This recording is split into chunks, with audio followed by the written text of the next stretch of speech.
Bom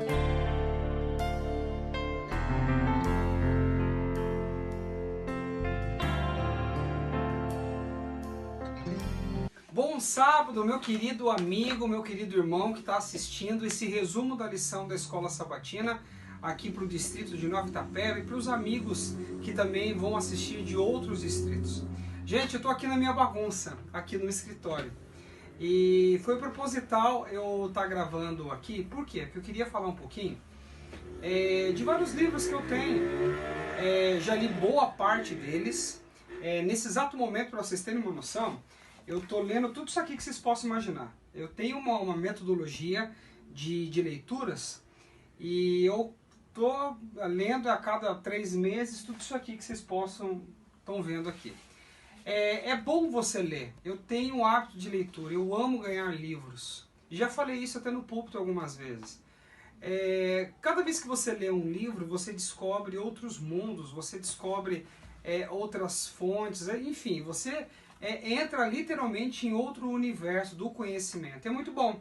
Você adquire conhecimento, você aprende muitas coisas que às vezes você não sabia. Os livros têm esse poder de nos ajudar, de fazer com que nós possamos crescer em sabedoria. Mas a lição da Escola Sabatina dessa semana tem trazido um tema muito interessante. O título dele é A Origem da Bíblia, a origem da natureza da Bíblia. Gente, a palavra de Deus, quantas vezes você já leu a Bíblia? Você lembra? Você já leu 1, 2? Eu conheci uma pessoa que já leu mais de 15 vezes a Bíblia. E acredito que você também deva conhecer pessoas que já leram mais de 15 vezes. Gente, o que tem nesse livro que os outros não têm? A introdução, o início dessa semana, a gente vai aprender que a Bíblia ela tem o poder de nos transformar, ela tem o poder de mudar a nossa mente, ela tem o poder de me mostrar como que eu devo me alimentar, como que eu devo me vestir. E todas as vezes que eu leio o mesmo texto bíblico, eu aprendo coisas novas.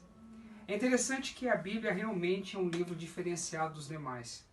Não é à toa que a palavra de Deus, gente, ela é inspirada. E nós, no decorrer dessa semana, vocês irão aprender qual é o fundamento da Bíblia, para que ela realmente serve. Vamos navegar em águas profundas e aprender que o nosso Deus deixou essa literatura para a transformação e nós aprendemos como nós irmos para o céu mediante essa palavra maravilhosa que são as Escrituras Sagradas. Que Deus te abençoe e que Deus te proteja muito. E nesse momento agora, vamos ir para a lição de domingo com um pastor que irá nos abordar esse tema tão profundo. Que Deus abençoe e um feliz sábado a cada um de vocês. E aí, vamos para a lição de domingo? Pastor Kleber Machado aqui com vocês. Estive em Itapeva um tempão atrás, muito tempo, não vamos falar nisso. Mas hoje eu quero compartilhar aqui com vocês sobre a revelação divina da Palavra de Deus. E esse livro aqui é um livro divino, e é por isso que ele fala com tanta gente. Porque assim como as pessoas têm origem divina, esse livro aqui tem origem divina. E ele fala isso. Vamos lá para 2 Pedro, eu quero ler aqui com vocês. Carta de 2 Pedro, lá no finalzinho da Bíblia. Eu vou ler um pedacinho aqui para vocês. Do capítulo 1, 2 versos, hein? Verso 16 e verso 21, diz assim: porque não vos demos a conhecer o poder e a vinda do nosso Senhor Jesus Cristo segundo fábulas engenhosamente inventadas. Tem muita gente que não crê na Bíblia porque diz que é fábula. Mas o próprio Pedro, que foi uma testemunha ocular, afirma que isso aqui não é fábula, nem engenhosamente inventado. E no verso 21 fala assim: porque nunca jamais qualquer profecia foi dada por vontade humana. Entretanto, homens santos falaram da parte de Deus, movidos pelo Espírito Santo. Então Deus não ditou, Deus inspirou. Isso é legal a gente saber, porque Ele usa o conhecimento que a gente tem, e Ele usa tudo isso para falar o que Ele quer falar com a gente. E tem uma razão pela qual Ele quer falar com a gente. Porque o pecado está estragando quem Ele criou, quem Ele nos criou para ser. E aí a Bíblia precisa ajudar a gente a recuperar as características divinas que Deus nos fez. Ok? Então aqui no livro de 2 Timóteo 3, no verso 16 fala isso. Fala assim: toda a escritura é inspirada, a gente já viu isso antes, é inspirada por Deus e útil para o ensino, para a repreensão, para a correção e para a educação na justiça, a fim de que o homem de Deus seja perfeito e perfeitamente habilitado para toda boa obra. Então a Bíblia é um livro para a gente colocar na prática. Tá? Por isso que a lição de escola sabatina junto com um relatório das missões. A gente estuda a Bíblia, faz a missão. Entendeu? Você não sabia disso, né? Agora você sabe. Então a Bíblia tem que ajudar a gente a entrar em ação.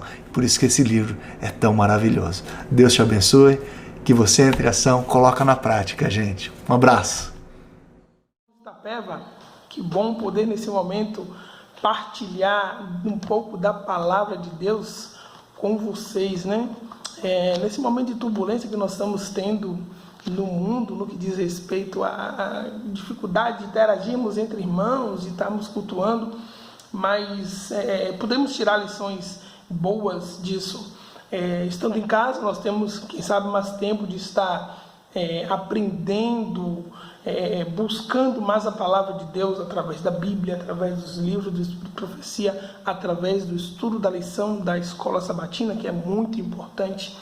E temos a certeza de que é a palavra de Deus, não porque eu falo, não porque você fala, mas porque a própria Bíblia diz. Essa semana nós estamos estudando justamente essa questão da origem e natureza da palavra de Deus, e ela responde a esses questionamentos. Quando você vai na segunda carta de Paulo a Timóteo, no capítulo 3, a partir do verso 16, Paulo diz assim, toda a escritura é inspirada por Deus, ou seja, soprada pelo Espírito Santo, e é útil para o ensino, ela é útil para a repreensão e para tantas outras coisas, e principalmente nos tornarmos perfeitos e habilitados para a boa obra.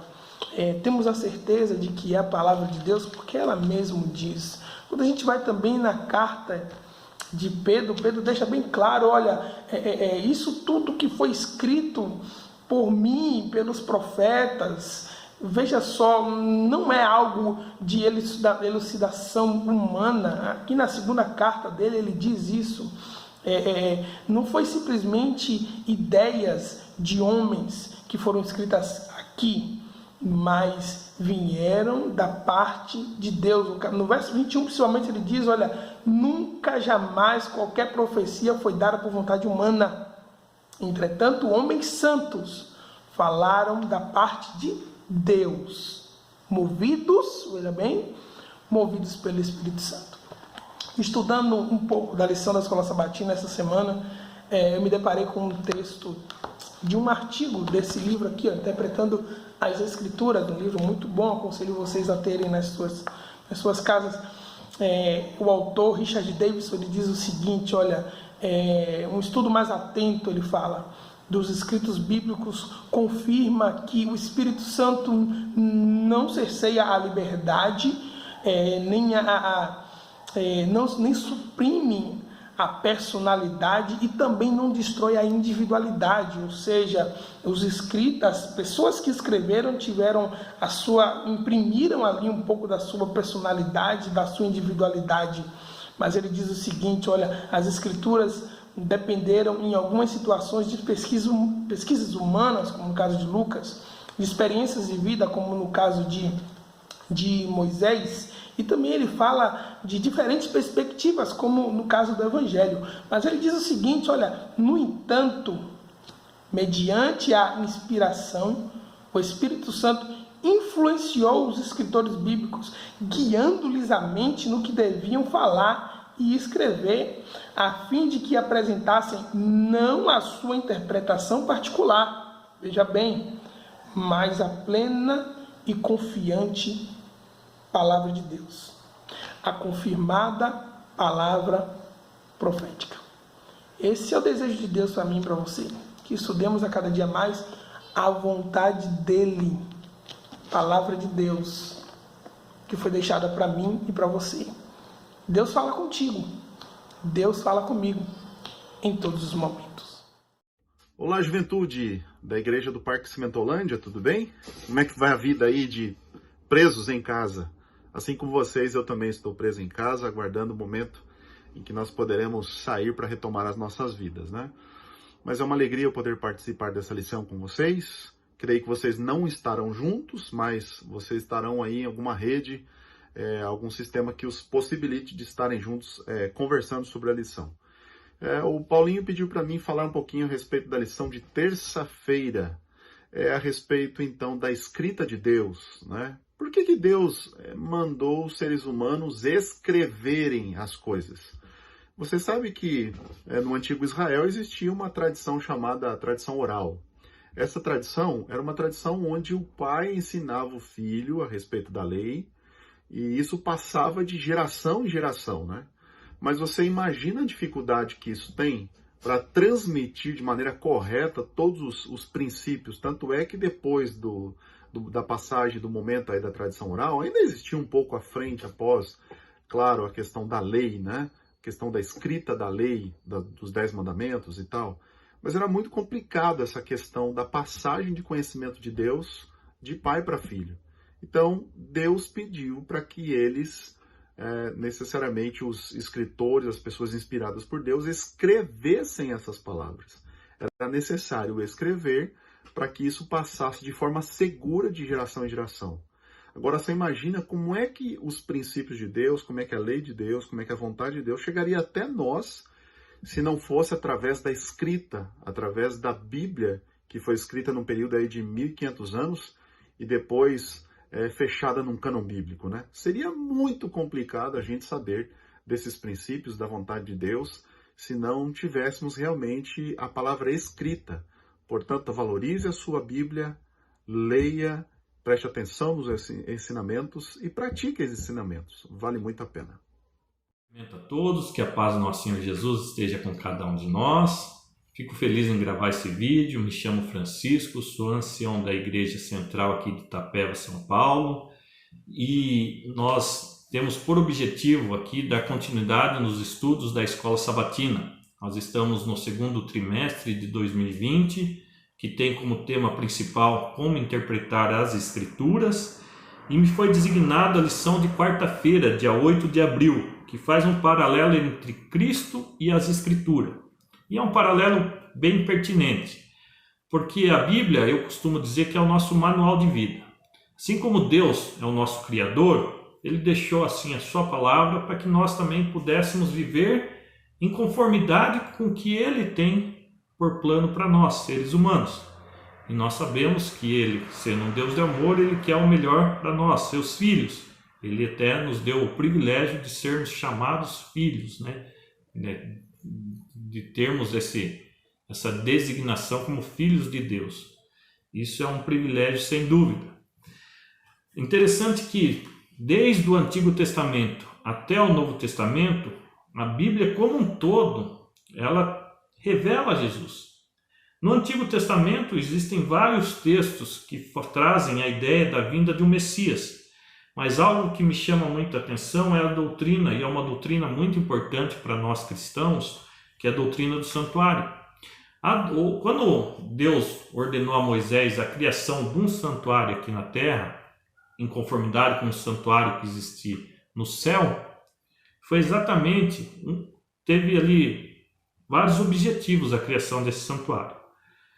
Um desses objetivos era que Deus pudesse estar próximo do povo, para que o povo pudesse sentir a presença de Deus. O pecado nos afastou de Deus e Deus queria estar próximo do povo dele. Outro objetivo do santuário é exatamente a revelação de Jesus Cristo. E o objetivo principal do santuário era o plano da salvação, para que todos pudessem compreender o plano da salvação, que também nos leva a Jesus. Interessante que se a gente, ao estudarmos, ao analisarmos a doutrina do santuário, um dos exemplos que eu gosto muito de citar, que revela Jesus é exatamente ali a formação do santuário terrestre, composta por 3 portas. A que dava entrada para o pátio, para o lugar santo e para o lugar santíssimo. Essas portas elas eram denominadas como caminho, verdade e vida. As Escrituras, a palavra de Deus, nos ensina, nos revela que Jesus é o caminho, a verdade e a vida. Então a doutrina do santuário, lá no Antigo Testamento, já revelava a Jesus Cristo. No Novo Testamento, os primeiros livros ali de Mateus, Marcos, Lucas e João, todos eles também trazem a narrativa do nascimento de Jesus, como seria a vida dele, o ministério e até a morte. Também faz revelação de Jesus Cristo, o Verbo se tornando carne, vivendo entre nós, né? O nosso Deus, o Verbo, virando carne, vivendo aqui neste mundo e pagando um alto preço por nossos pecados. O texto que eu gosto muito e é bem conhecido e que também está contido na lição é a revelação de Jesus para nós, que está lá em João 8,32, e um texto, como eu falei, bem conhecido, que diz que conhecereis a verdade e a verdade vos libertará. E é exatamente com esse texto que eu gostaria de encerrar aqui minhas considerações, dizendo o seguinte: quando Jesus veio a esse mundo, ele tinha o objetivo, que era pagar um alto preço por cada um de nós. Pagar um preço para que nós pudéssemos ter a oportunidade de salvação. Quando Cristo se fez homem e veio a esse mundo e morreu por nossos pecados, ali ele nos deu a esperança de vida eterna. Quando nós estudamos a palavra de Deus com a iluminação do Espírito Santo, nós temos conhecimento desse Deus de amor. E é isso que eu quero que vocês tenham em mente. O quanto é importante nós estudarmos a palavra de Deus. O quanto é importante as Escrituras, que é a Bíblia Sagrada, a palavra de Deus, e Cristo Jesus. Eles têm um paralelo que é uma ligação total. A Bíblia revelando o nosso Salvador. E o nosso Salvador pagando esse alto preço por mim e por você. Acredito que vai ter algum irmão que vai estar fazendo a continuidade aí na lição de quinta-feira. Um abraço a todos, que Deus nos abençoe. Amigo, querida amiga que está acompanhando o estudo da nossa lição, nós chegamos à lição de quinta-feira, onde nós estamos conhecendo a Bíblia pela nossa fé. Como nós podemos entender melhor o que a palavra de Deus diz através da fé? A fé, ela, como é descrita no livro de Hebreus, capítulo 11, versículo 1, ela é a certeza das coisas que não se veem, das coisas que eu e você não presenciamos e das coisas que são invisíveis para mim e para você. A fé é fator fundamental para que nós possamos entender melhor os relatos escritos dentro da palavra de Deus. Afinal, eu e você não estávamos lá quando o Mar Vermelho se abriu, quando Naamã foi curado ou quando Elias foi transportado ao céu. Muito menos quando Jesus ressuscitou Lázaro ou fez o milagre na multiplicação de pães e peixes ou curou as pessoas e os enfermos ali presentes. Mas através da fé nós podemos ter a certeza de que os relatos contidos na palavra de Deus são fiéis e verdadeiros. Eu e você não estávamos lá, mas através da palavra de Deus nós cremos, através da fé, que a vontade divina foi aqui escrita por homens, para que eu e você pudéssemos entender os planos de Deus para mim e para a sua vida. É nela que eu e você encontramos a origem da nossa vida. Nela eu e você encontramos como podemos ter uma família feliz, como podemos ser pessoas saudáveis, ou como podemos ser excelentes profissionais, excelentes pais, excelentes filhos. Nela nós sabemos como ser excelentes funcionários ou excelentes chefes. Através da palavra de Deus, nós encontramos um guia para saber o que é a vontade de Deus para mim e para a sua vida. E ainda mais nos tempos em que vivemos, é na palavra de Deus que nós encontramos como esse mundo terminará. E como eu creio em tudo isso? Tendo fé, acreditando que Deus está no controle de tudo e que deixou a sua vontade escrita aqui, na sua palavra, para que eu pudesse entender melhor os seus planos para a minha vida. A partir do momento que eu passo a desenvolver fé, quando eu tenho essa fé para eu acrescentar melhor o meu conhecimento sobre a palavra de Deus, eu tenho que desenvolver também o amor. A partir do momento que eu amo algo, eu passo a me dedicar mais, eu passo a me empenhar mais, passo a defender isso com unhas e dentes, e você também sabe disso. Quando você ama algo, você está disposto a fazer grandes coisas por aquilo. A partir do momento que eu desenvolvo a fé para acreditar na palavra de Deus, eu também passo a desenvolver o amor. E quando eu desenvolvo o amor por Deus, a minha vida e a sua vida passa a ser completa. Através do vazio que muitas vezes encontramos nas coisas que muitas vezes buscamos para preencher isso. Nós encontramos a vontade de Deus e o preenchimento desse vazio quando desenvolvemos a fé e o amor nas Escrituras Sagradas. Faça das Escrituras Sagradas a sua amiga. Faça da palavra de Deus, da meditação diária nela, luz para a sua vida. As coisas reveladas estão escritas ali. As não reveladas pertencem a Deus e Ele está no controle de tudo. Acredite, Deus tem um plano para você e você vai descobrir esse plano estudando a sua palavra. Que você possa ser abençoado e possa ser motivado a cada dia mais buscar conhecer a vontade de Deus através da sua palavra. Olá, meu querido irmão, estamos aqui finalizando o nosso estudo e que lição maravilhosa nós podemos aprender essa semana, né? Falando então um pouco a respeito a origem e a natureza da Bíblia. E nós vemos ali todo o processo da revelação divina na Bíblia. Nós vemos o processo ali de inspiração e a Bíblia, ela foi escrita por homens, embora esses homens eles usaram o seu próprio vocabulário. Uns eram mais inteligentes, mais intelectuais, outros eram mais simples pescadores, mas mesmo assim eles foram inspirados pelo Espírito Santo e transmitiram para nós a vontade de Deus. Então, um resumo aqui da lição, para nós entendermos a Bíblia, nós precisamos do auxílio do Espírito Santo, o mesmo que inspirou aqueles homens a escreverem a palavra de Deus. Precisamos também ter fé, pois a Bíblia a mesma declara que sem fé é impossível agradar a Deus. Então nós precisamos acreditar que realmente Cristo existe e que Ele é o galardoador da vida eterna. Só a Bíblia ela pode transformar o nosso ser. Só a Bíblia pode nos trazer a esperança. Esperança essa para uma vida eterna. Está você cansado deste mundo de pecados? Está você cansado com toda a maldade, com tantas coisas que vêm acontecendo ultimamente? Está você cansado dos vírus que aparecem? Pois então, a Bíblia ela tem a resposta para tudo. E a Bíblia é a palavra de Deus. Ela pode transformar o nosso ser, pode transformar o nosso coração e pode nos preparar para um mundo totalmente diferente. Um mundo sem maldade, sem pecado, sem dor, sem violência, sem morte. E é na palavra de Deus que nós encontramos essa esperança. Que a cada dia Deus possa habitar em nosso ser. Que o Espírito Santo nos auxilie, nos ajude a compreender as verdades da palavra de Deus. Esse é o meu desejo e minha oração. Eu quero finalizar esse estudo clamando a Deus por todos nós. Feche os olhos onde você está e vamos orar a Deus. Senhor nosso Deus, te agradecemos porque o Senhor nos deixou a Tua palavra, a Tua Bíblia, e ela nos mostra a Tua vontade e o Teu querer. Que o Teu Santo Espírito nos auxilie para que possamos entender essas verdades. É o que nós pedimos e agradecemos em nome de Jesus. Amém. Meu querido irmão, muito obrigado por ter nos acompanhado no estudo da lição dessa semana. E já quero deixar aqui o convite para você para estar aqui conectado conosco na próxima semana, onde estudaremos a lição de número 3, a visão de Jesus e dos apóstolos acerca da Bíblia. Não perca, venha conosco e juntos aprenderemos mais sobre a palavra de Deus. Um forte abraço e até a próxima.